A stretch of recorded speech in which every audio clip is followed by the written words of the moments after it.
finding audiences, keeping audiences, and what the hell we do when we lose audiences, and why we lose them. And I'm also heading from here to the Melbourne Writers' Festival because my first novel's out.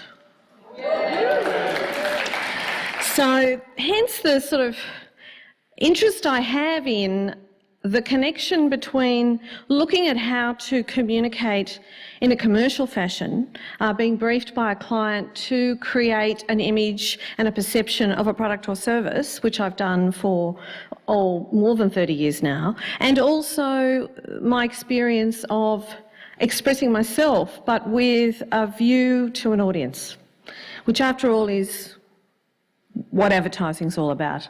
It's all about a view to an audience. I don't know, those of you who watch the Gruen transfer, by the way, may I start this presentation with a disclaimer. When the Gruen transfer first came up and I was asked if I wanted to be on it, and I said yes, went and auditioned and was lucky enough to get the go-ahead, somebody then asked me, you know, do you think it's going to work, a show about advertising? I went, nah.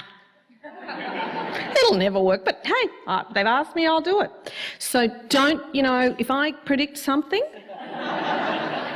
I would, you know, take it with a huge pinch of salt. Clearly, sometimes I believe that if I like it, you can guarantee it's going to fail.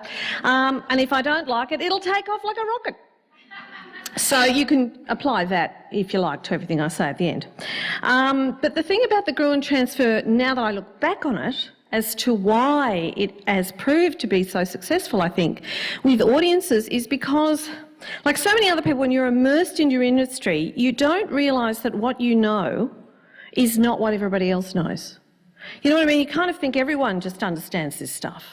And what has come across to us very strongly, those of us who are on the panel, and I think a bit in the advertising industry in general, is gosh, we do something that perhaps most people don't automatically do in their own businesses and business lives.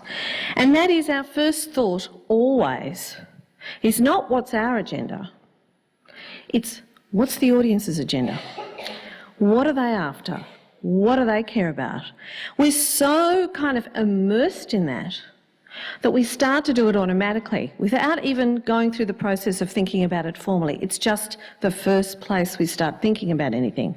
And I suspect that part of the charm of the Gruen transfer, apart from Will Anderson, who's incredibly funny, very quick, but some people think only tells only dick jokes. If he does, they're very, very clever dick jokes. And Todd Sampson, who is apparently the thinking woman's crumpet. Occasionally, only very occasionally, I get women running up to me, you know, in the public sphere somewhere, shopping centres, restaurants, wherever.